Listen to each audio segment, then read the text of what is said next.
All right, then. It's Friday. Then we have our last book. And looks like my lipstick's a little uneven. Alrighty. So, and we're good to go. Now, this last book that we have has to do with underground podcasts or underground broadcasting, kind of like pirate and online and on the radio. So, should be a little bit more modern. And we'll see what it has to say about radio and being online. So let's go ahead and share. Some really interesting news today. Now, I posted on Instagram that I've been reading this particular book to try to get the website and the Itinerary library a little bit better functioning for a community. This book's kind of old, but I think the principles still apply, and either way, I'm still going to use them and see what happens. But according to this book, you are supposed to add more of a barrier to entry. I did have a barrier to entry by having to answer questions, but I'm going to see what happens if I add a price. Now, just so you know, it will remain free if you go through the proper process, but online, I'm going to make it for a price and make a little note that just do this and this and this, and it will be free for you because, yeah. And then other than that, I'll have other plans that you can then go ahead and sign up for within the library that will cost other amounts of money. So let's say, for example, we're doing a Disney special group within the library, and you're into Disney movies, Disney books, Disney whatevers, and Disney Travel. And then I'll find special Disney certified travel agents, and they can help you, and then, stuff like that. Or maybe you're really into, video games, stuff like that. Okay. And then we'll have different groups, different plans for stuff like that. So I'm trying to figure out how to do a better job with this. And so I signed up for Stripe. So I have Square and I have Stripe, and that was pretty exciting. So yesterday I went to the thrift store and found this. Now this is written by, which it seems like a couple, Eric Yoder and Natalie Yoder. Now, I was teaching math last year, and at one point I wanted to do math mysteries because I knew they were a thing. I think I might have done them at some point before as a student, but I couldn't find any online, and I was having a really hard time making them up. And so that lesson was really a flop, but I found this, and I think I could probably use these as examples to go back and do math mysteries.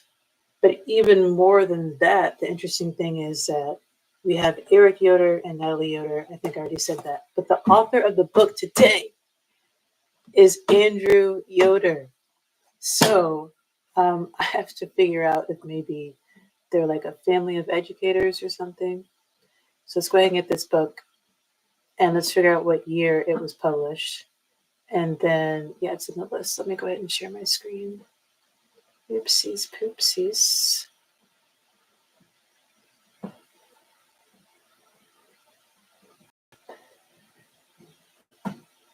And here we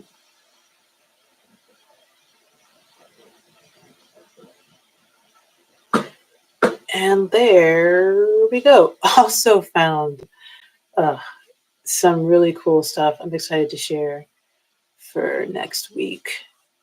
And if you're wondering, hey, why are you doing Chinese New Year next week? Well, Chinese New Year actually is celebrated for a really long time.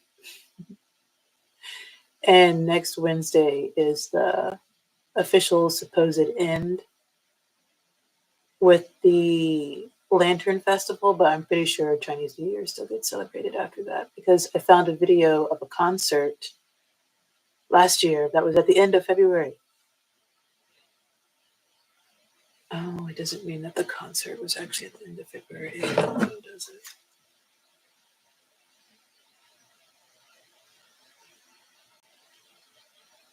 So never mind, scratch what I just said. But Wednesday is definitely the Lantern Festival. That's for sure. That is true.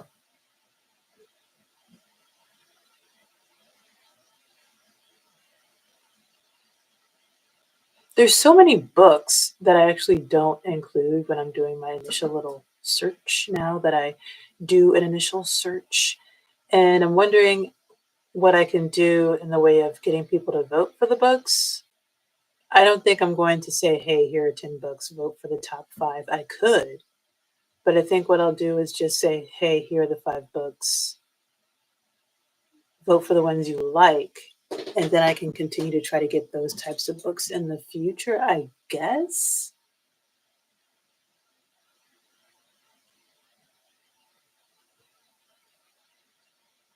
With the little slide feature toggle thing emoji on the Instagram. So this is called Pirate Radio Stations.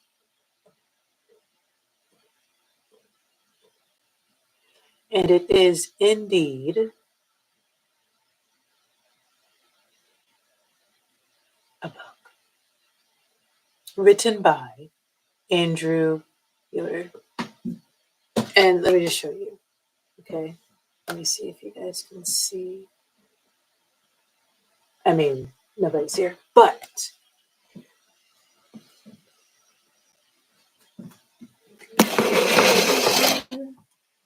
we can bring this closer. And you can see she's written by Yoder and Yoder.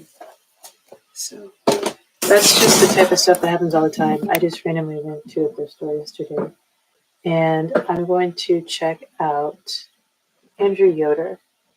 Andrew R. Yoder.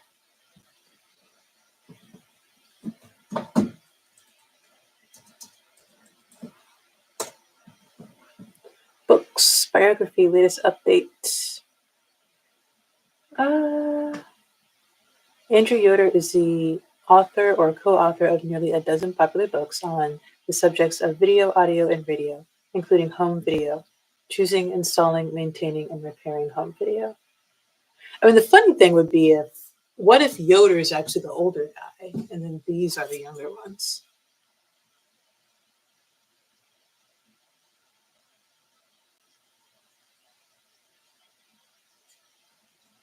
When was this published? This was published in...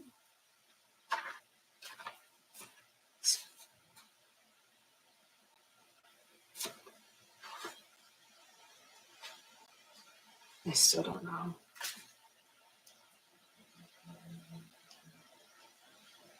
Okay, this has been published a few times around. Most recently, 2016. It's not that old. It's not that old at all.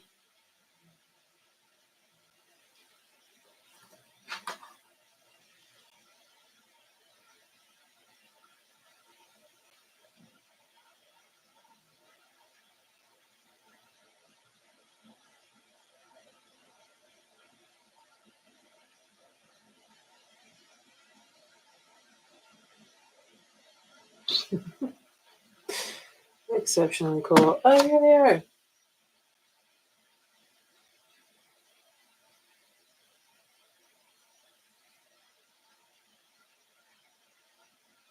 Oh, it's his daughter.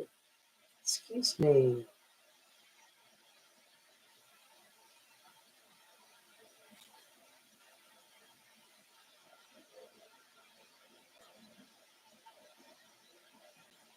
Yep. Yep. There's got to be a connection here because let's see if Andrew comes up in here at some point. I mean, I'm sorry if this is weird. I don't mean to be weird. I'll stop.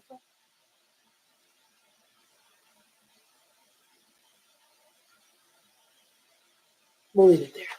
Okay. And incredibly cool. What I love about it is that they're not even necessarily into math. They're math mysteries. Okay.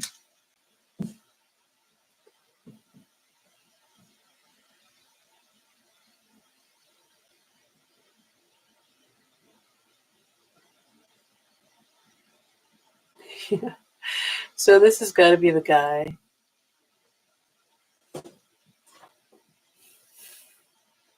Andrew Yoder is the author or co-author of nearly a dozen popular books on subjects of video, audio, radio. I think I already read this. Choosing, installing, maintaining, and repairing home video systems. BA in Broadcasting and Writing at Geneva College in Beaver Falls, Pennsylvania.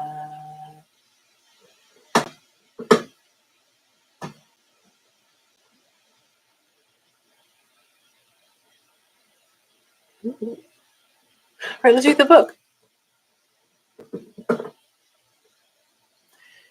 Tuning into underground broadcasts in the air and online.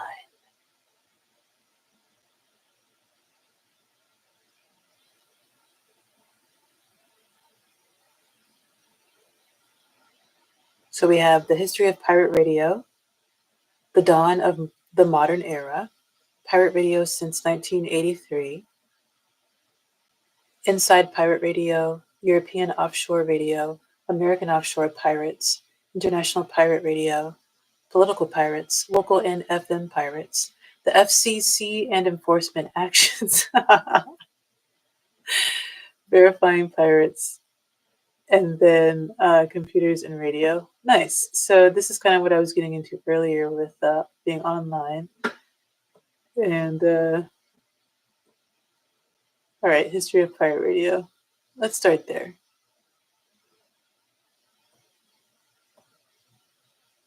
We'll start here with acknowledgements.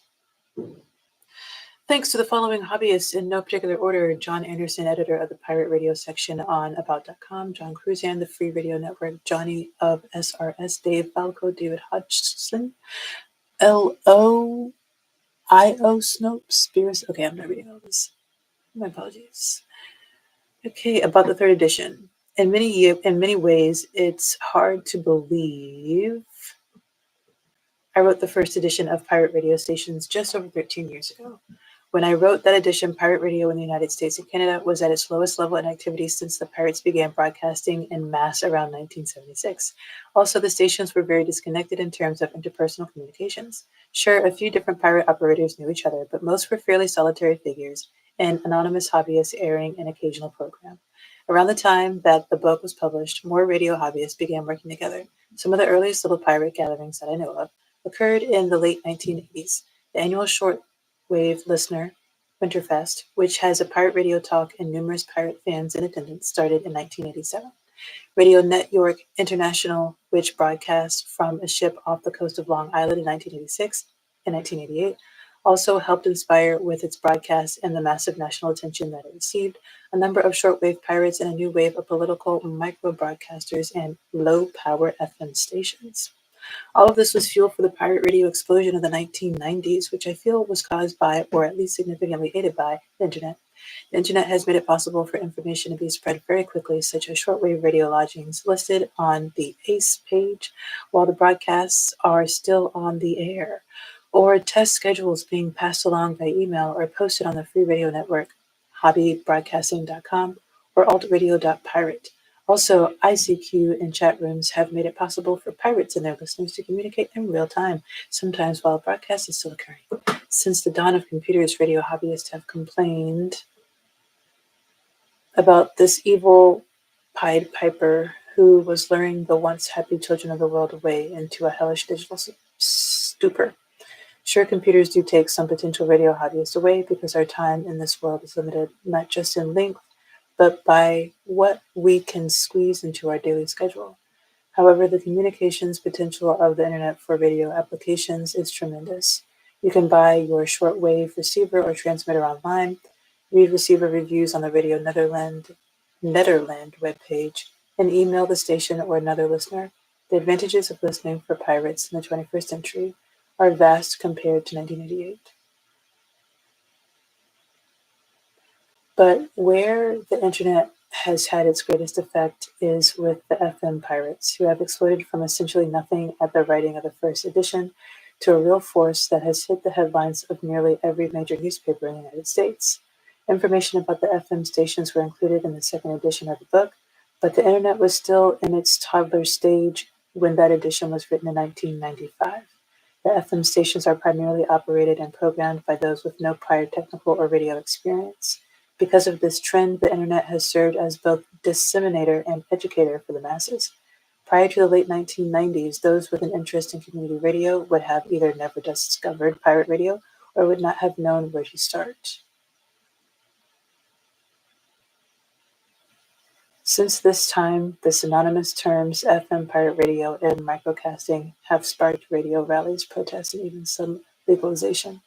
Because of the efforts of FM station operators and listeners, the FCC has instituted a new class of FM radio license, which allows non-commercial, non-profit community radio stations to operate with either 10 or 100 watts, depending on the class of service. This new legal service falls under the term LPFM. This book is about pirate radio, not licensed radio, so although it doesn't include some information concerning the LPFM movement, I'm not heavily covering the rules, regulations, and procedures for LPFM. So although it does include, I'm imagining it should say there. Another adjacent topic to pirate radio is netcasting. Netcasting or webcasting is broadcasting an audio signal via the internet. Although I've heard some people mistakenly refer to it as pirate radio, it is neither pirate nor radio in the true sense of either words. However, a chapter on netcasting is included because a number of pirates simulcast or offer old programs on the internet. By the radio hobbyist definition, hopping on a web page and clicking the mouse doesn't mean that you have heard the station, and you don't deserve a QSL for it. However, it's worth checking out if you have an interest and simply hearing the programming on some of these stations. This book is dedicated to pirate radio, a topic that I've been fascinated with for 2 decades. My goals are to accurately provide a history of the topic, document the activity of present-day stations, and provide information so that readers can get a taste of underground radio or even make a hobby of listening and QSLing stations.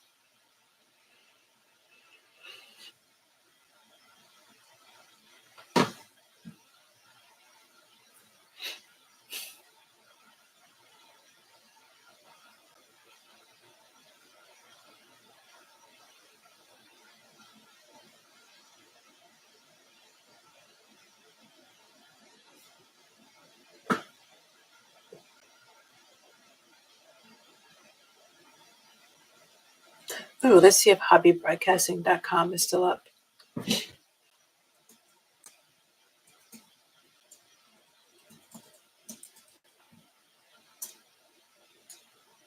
It is. Oh, cool. Hobby Broadcasting Magazine is a quarterly publication dedicated to do-it-yourself broadcasting of all types, micro broadcasting, pirate radio and TV, internet radio, public access radio and TV, shortwave radio, college and high school radio and TV, and much more. Click HP Issues for more info about our current and past issues.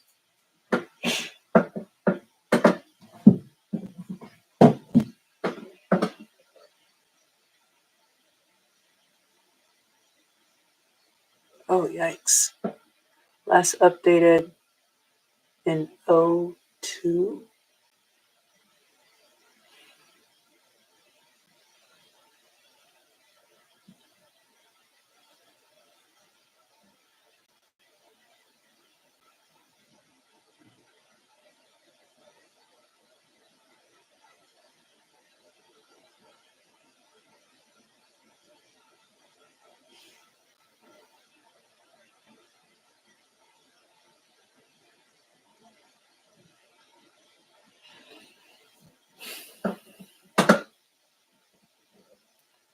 All right. History of pirate radio. Every hobby or profession, no matter how outwardly mundane, has an underground component that borders on the bizarre. For example, professional baseball has seen Germany Schaefer steal first base in 1919 Chicago White Sox, which were the first team to be caught fixing a game.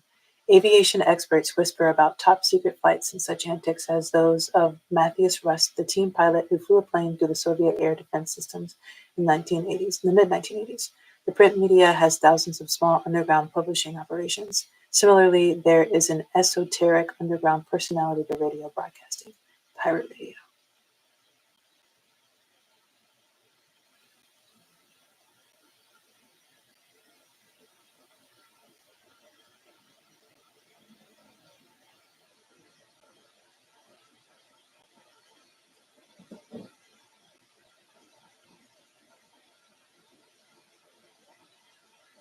Straggly, irregular branches in the family trees of various activities rarely destroy the attractiveness of the foliage. The Chicago White Sox scandal did raise questions about the integrity of the sport itself, but baseball has grown since then and outlived many attacks on its character, even bouncing back from the 1994 season-ending strike. Further, the banned players from the Black Sox team, such as Shoeless Joe Jackson, I don't know his name, Kakati? How do you say that?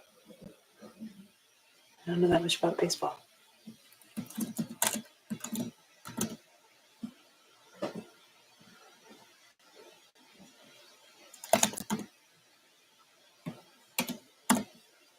Sakati?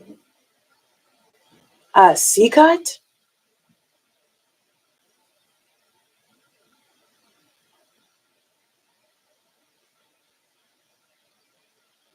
Seacott? Dude, it's a perfect name for baseball. Okay.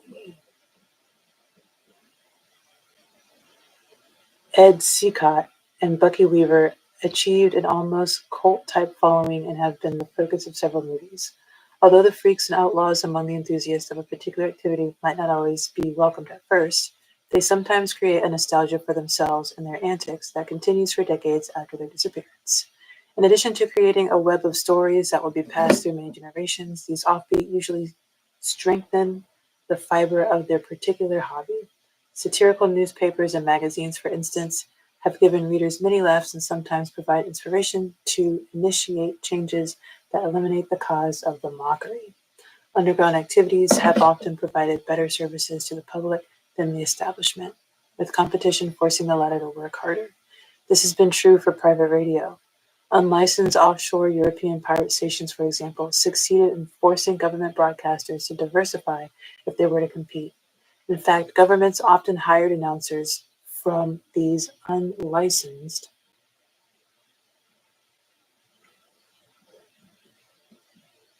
radio stations to provide what the listening public wanted. Today, radio broadcasting has become more nationalized and uniform due to music services and talk shows, Rush Limbaugh, Dr. Rura, etc., delivered by satellite. The end result is that radio has become sterile and dull in most markets. In fact, many local AM stations do nothing but relay programming delivered by satellite and are completely automated and unattended operations. Not only are there no local announcers or locally produced programming, sometimes no one is even present at the station while it is broadcasting. Pirate radio, on the other hand, is performed by people who truly love the medium and are not inspired by greed to broadcast. That alone is inspirational. What is a pirate? When a radio station hits the airwaves without a license for any reason, it falls into one of two categories: pirate or clandestine. Pirates, also known as free radio stations, broadcast information and music because the operators want to be radio personalities or because they feel that an alternative to commercial radio needs to be presented. These stations have broadcast to the general public on nearly every part of the radio spectrum, including the long wave below the bottom of the AM band from 530 kilohertz on down. AM, also known as medium wave, shortwave, FM television, and even the satellite bands. It is important to remember that pirate stations broadcast directly to the public. They are not to be confused with amateurs, ham radio operators, or CBers.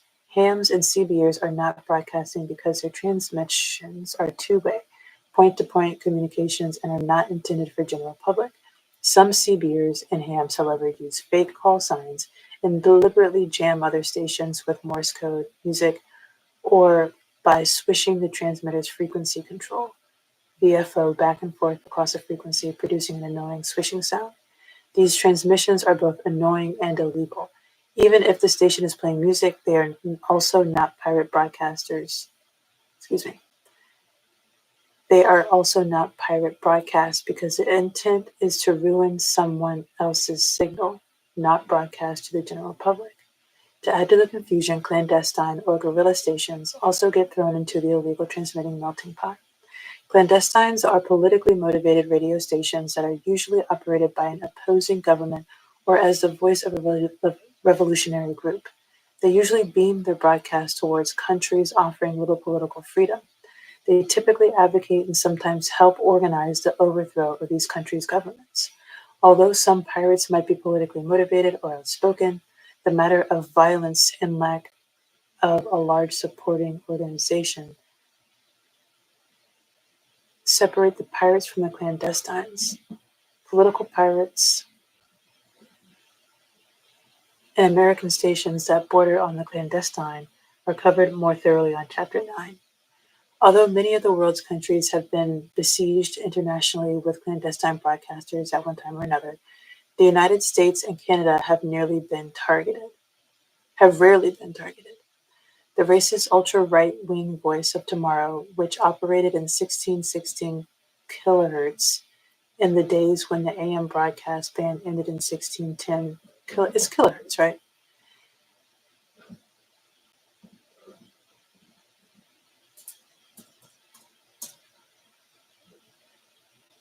Yeah.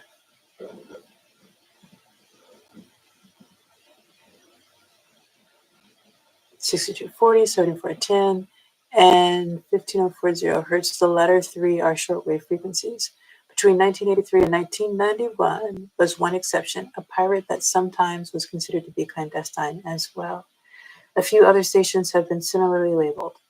The Menominee warrior stations, Menominee Warrior Station operated in 1975 and supported Indian rights during a time of civil unrest in Wisconsin.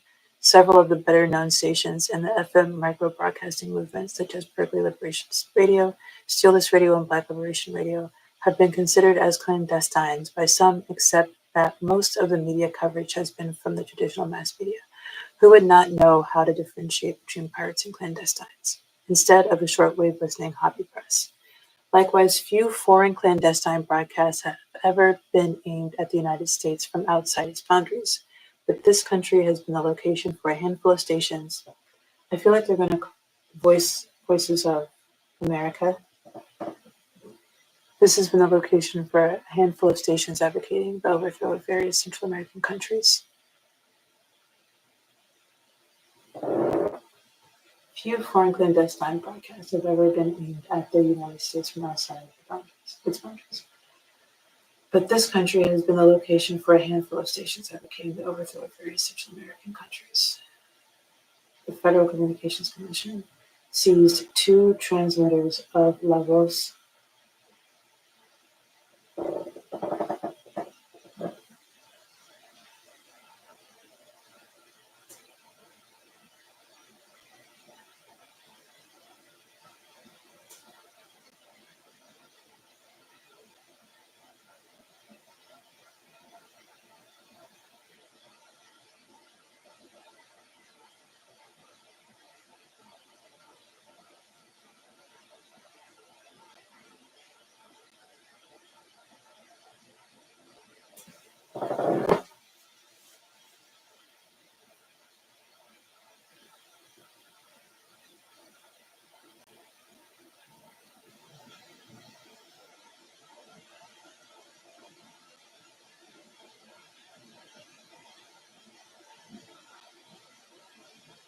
Okay.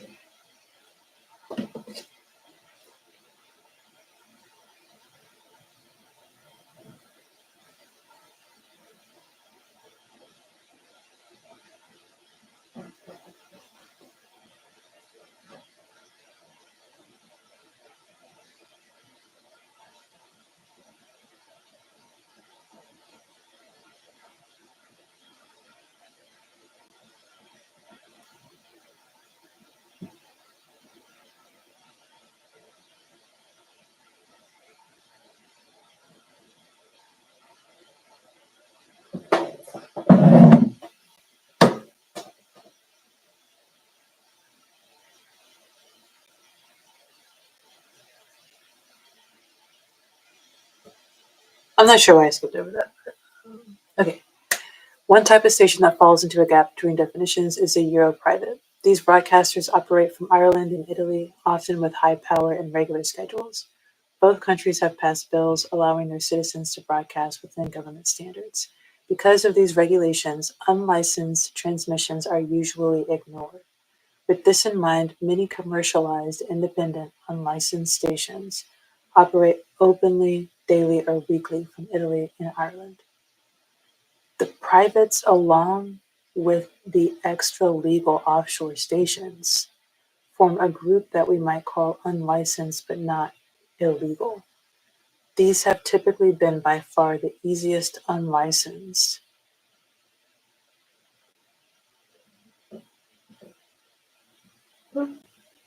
European stations to hear in North America.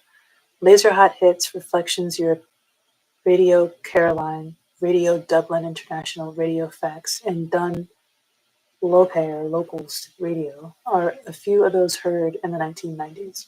Pirates from Europe, South America, and Oceania are covered more thoroughly in Chapter 7.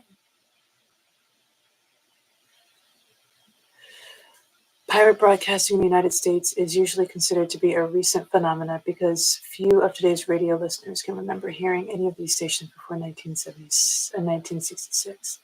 Although most of the loosely organized free radio movement has occurred since 1976, a large group of stations appeared before the 1940s. These were nearly always regional commercial operations with low power on frequencies in or near the AM broadcast band. Most of these stations existed under the regulations adopted by the Federal Radio Commission, a precursor to the FCC.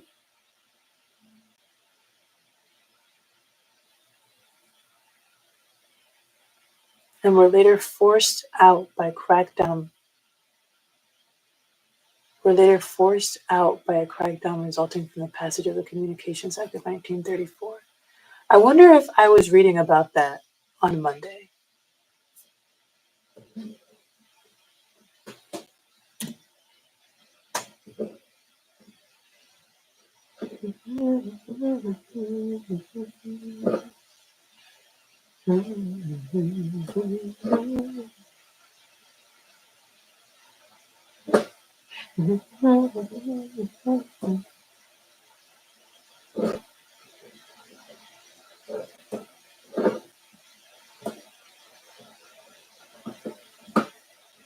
Excuse me.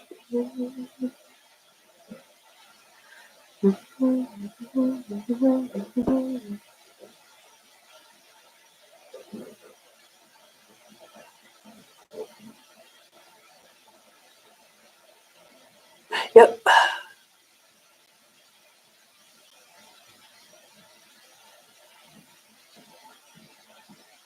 The Federal Radio Commission.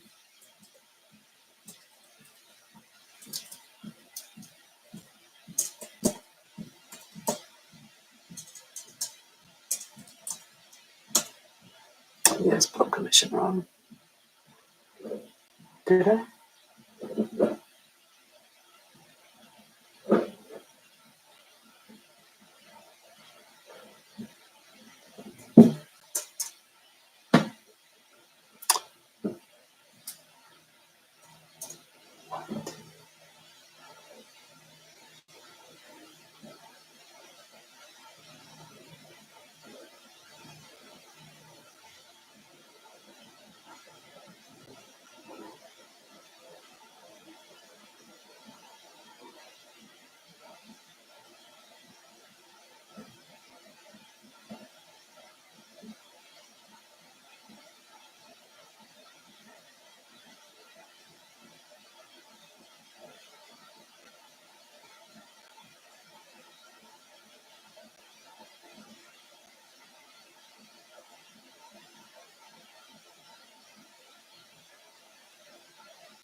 I haven't even thought about the itinerary so far.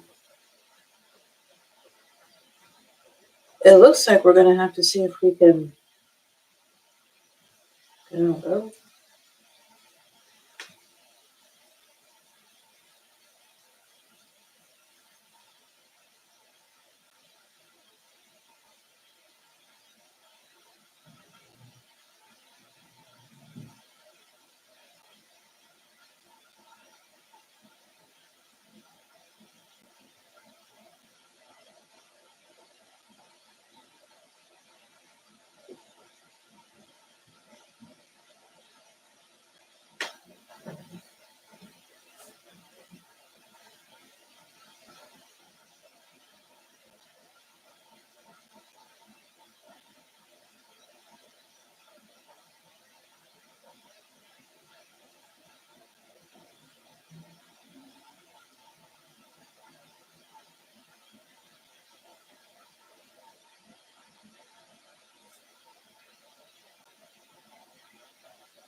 All right, it's fascinating to see just how similar the earliest broadcasts were to modern day pirate radio.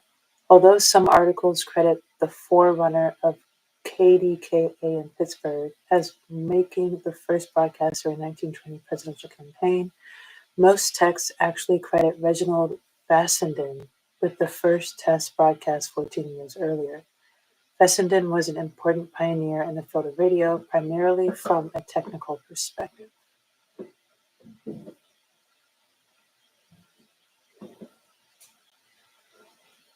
Engineer for an Edison Laboratories, Edison is credited with inventing the continuous wave mode used for present-day Morse code transmissions and for being the first to superimpose audio on continuous wave radio signals.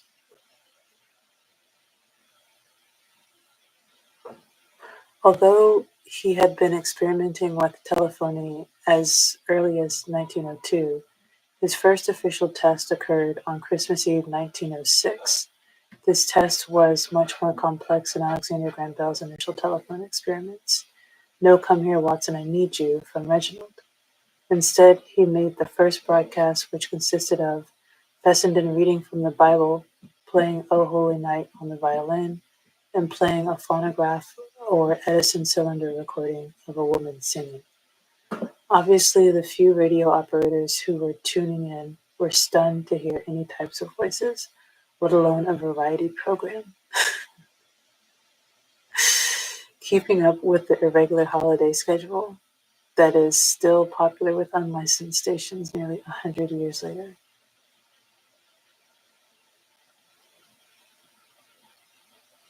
Fessenden returned with another test broadcast on New Year's Eve 1906. The more famous radio pioneer Lee DeForest began broadcasting in 1907, although little is known about these transmissions. Numerous part-time experimental radio stations were operated between 1912 and 1917. These stations, along with all American private two-way amateur radio stations, were closed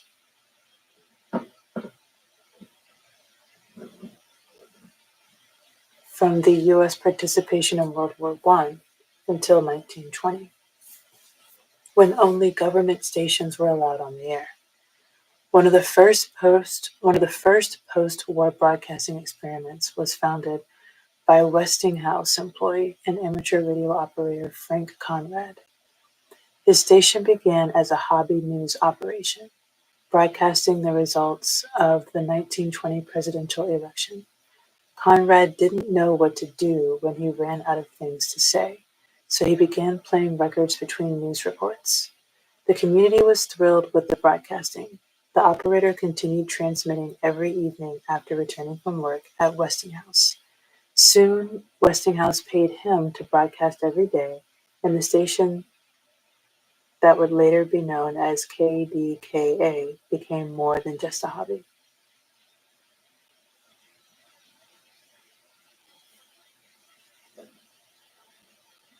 Within several years, hundreds of broadcasting stations sprang up across the country in much the same manner as KDKA. Many were started by ham radio operators for fun and were funded by companies. Others started when a company would ask a ham construct to construct a station for them. After a few years of this type of operating,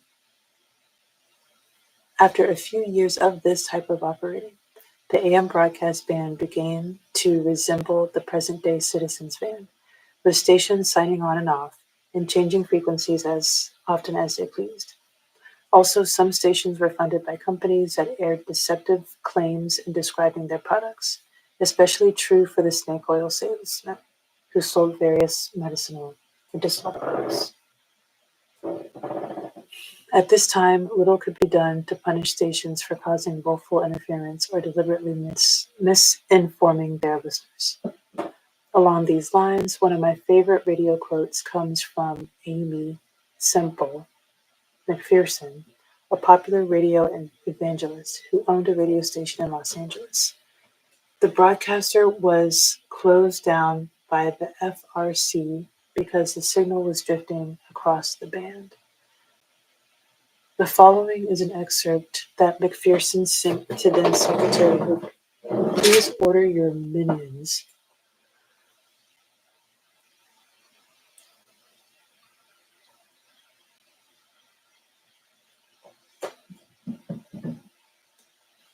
Please order your minions of Satan to leave my station alone. You cannot expect the Almighty to abide by your wavelength nonsense. When I offer my prayers to him, I must fit into his wave reception. Open this station at once. Obviously, broadcasting as a whole had more than a few problems that were awaiting solutions. Even though the Federal Radio Commission, FRC, had been formed to control the airwaves, it had little power to enforce its rules, and many stations deliberately disobeyed it. So in the early 1930s, the government began constructing a new agency to be built around a piece of legislation later known as the Communications Act of 1934. Although now considered to be completely out of date by its critics, the Communications Act of 1934 is still law. The new government agency, the Federal Communications Commission, proved to be not only a durable regulatory body, but also to be more powerful than the defunct Federal Radio Commission. Immediately after the FCC was given authority and funding, it set about finding and dismantling unlicensed broadcast stations. Early radio pirates differed from those after World War II in that they were often commercial or public service stations without licenses. Few operated as pirates do today. Most were low-powered daily stations that sounded much like legal licensed broadcasters. When the FCC hunted such broadcasters in the early years, the operators often claimed their use of low power kept the signal within the state. Because no interstate boundaries were being crossed by the signals, they argued no government agency had the right to interfere with their broadcasting. Although this argument had worked in the past, those operators had attempted to use it against the FCC. They found themselves being fined and forced off the air.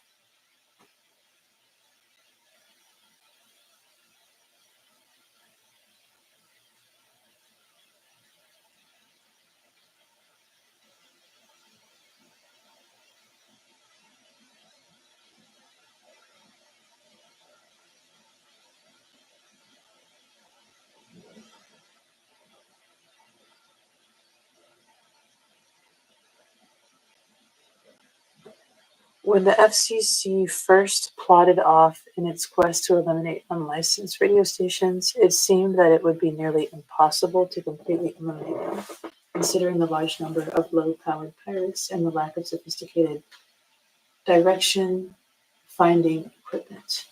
But because most of these stations operated in the open, frequently announcing their location, address, or telephone number, by 1937, few pirates remained on the air. Because of the tightened control of the airwaves during World War II, combined with the loss of radio operators and manpower in general to the branches of military, the original group of unlicensed radio stations had nearly evaporated by the end of 1945. Unlicensed radio of the 1920s and 1930s failed to receive the fame and notoriety given to the stations of the present era. Today's pirates capture media attention for their underground exploits and daring challenges to the system to uphold their guaranteed freedom of speech. The earlier stations were sometimes shunned by both media and listeners. They were thought to be outlaws or con artists because they claimed to be legal but merely lacked a license. DXers, radio hobbyists who competitively listened for distant or unusual stations, so named for DX, the early radio telegraph abbreviation for distance. And regular radio listeners alike seem to think that the lack of license somehow defrauded them. In contrast, popular opinion today seems to be that pirate radio is special because the stations don't have a license. Given this turn of public opinion over the past 65 years, you can only wonder how it will change the next 60 years. A great example of how listeners felt defrauded by pirate stations are the hoax stations that occasionally appeared during the golden age of DXing in the 1920s and early 1930s. These days, it's hard to imagine, but literally thousands of DXers were actively hunting for new stations regularly. It was a common occurrence for listeners to have a small article written up in a local newspaper when they heard or verified their first European AM station. In fact, one newspaper account from February 1926 stated that more than 500 people in Omaha, Nebraska alone reported hearing an English AM station that was discovered to be a pirate hoax.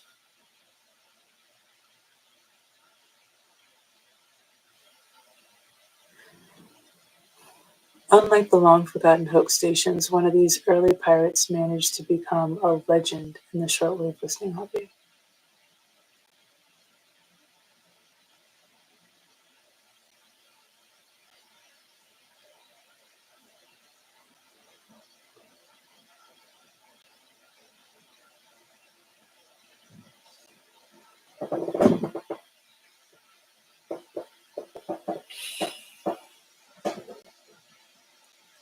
All right.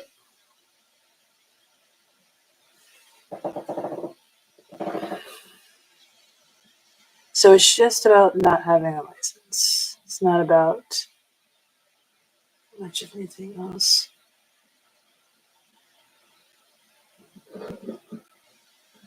Is it illegal to broadcast without a license?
All right, so I don't think, did I say to do your own broadcast?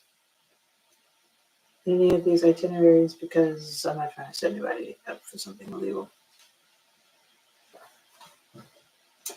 Let's see, I think I did.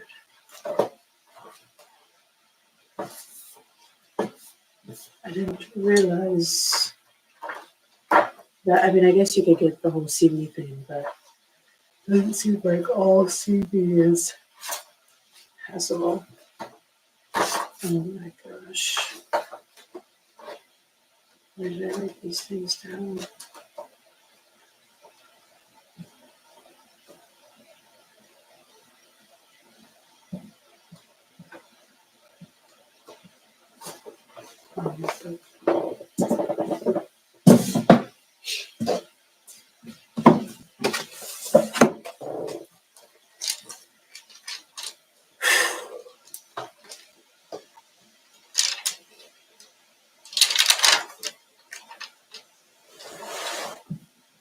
What could we do with this? Where could we go? What could we do? So we're not going to participate in pirate broadcasting.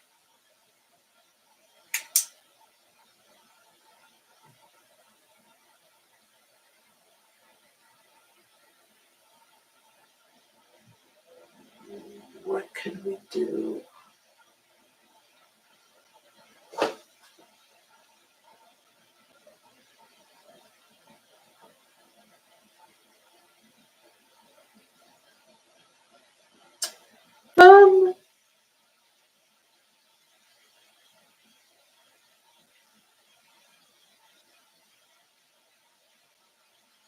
I don't know. I mean, you could probably do something a little bit more serious, like just write a summary. I don't know,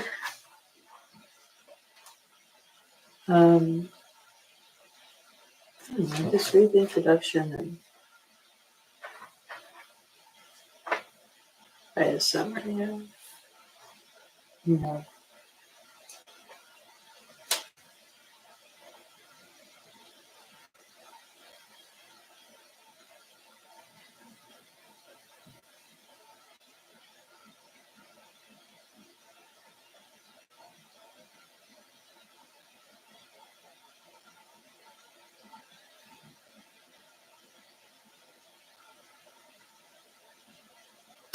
I guess just write about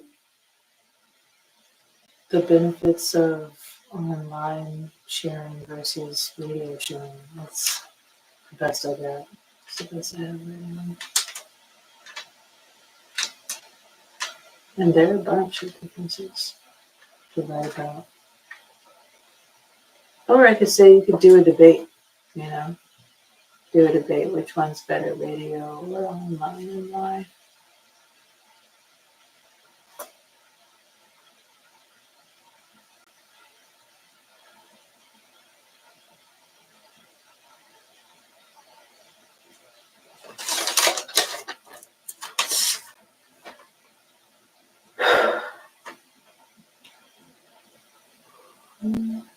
Now can you have a debate with yourself?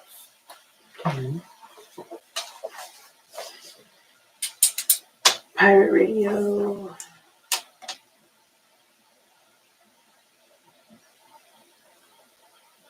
You can have a debate with yourself. People can have a debate with yourself by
I have to figure it out. I have 2 minutes to figure out what this is going to be. All right, the travel study, right?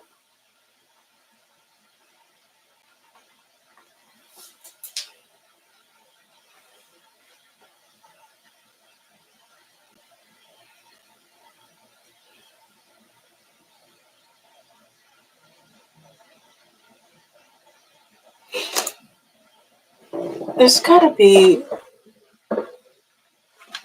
radio station on a boat.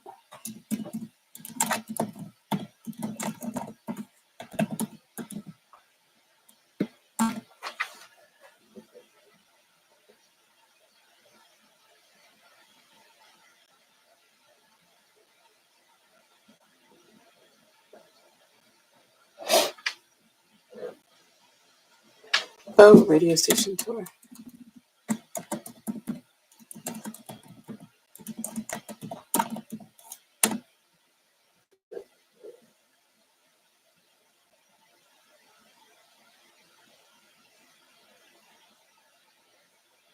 Oh,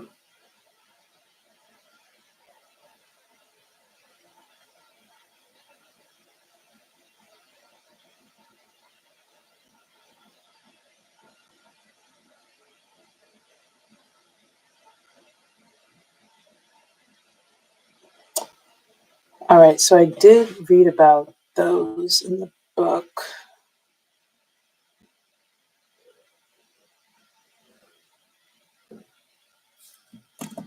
Oh, this is ridiculous.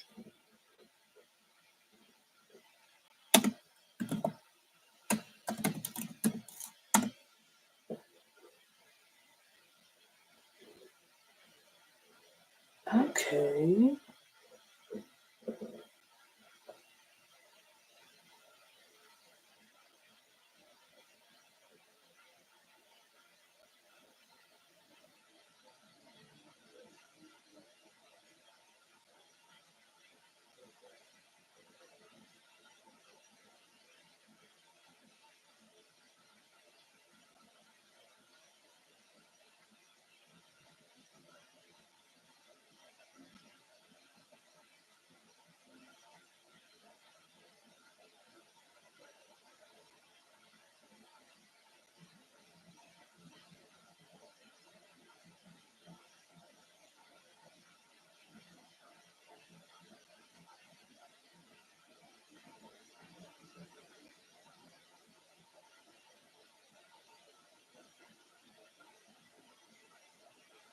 All right. So Lost Revenge is where we're going.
All right. Study, listen to next Radio Caroline North.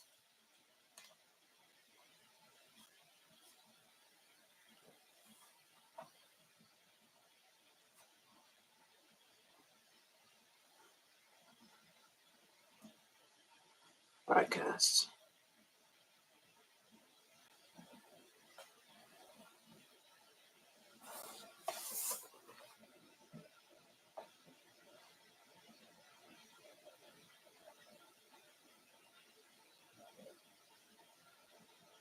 Ooh, we'd love to hear from you during the broadcast. Oh, cool. Response via email during the broadcast.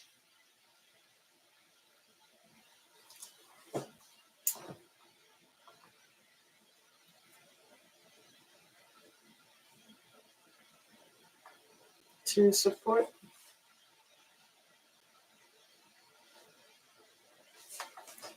Lost Revenge and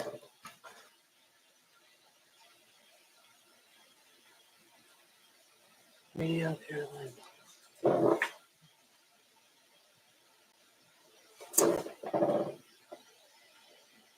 To support the program. We'll just say to support the program. Where is this? It is in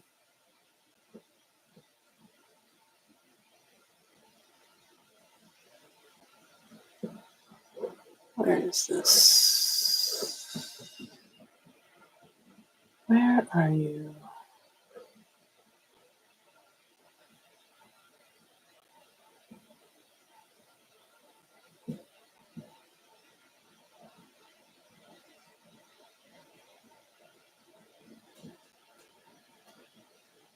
Essex, UK.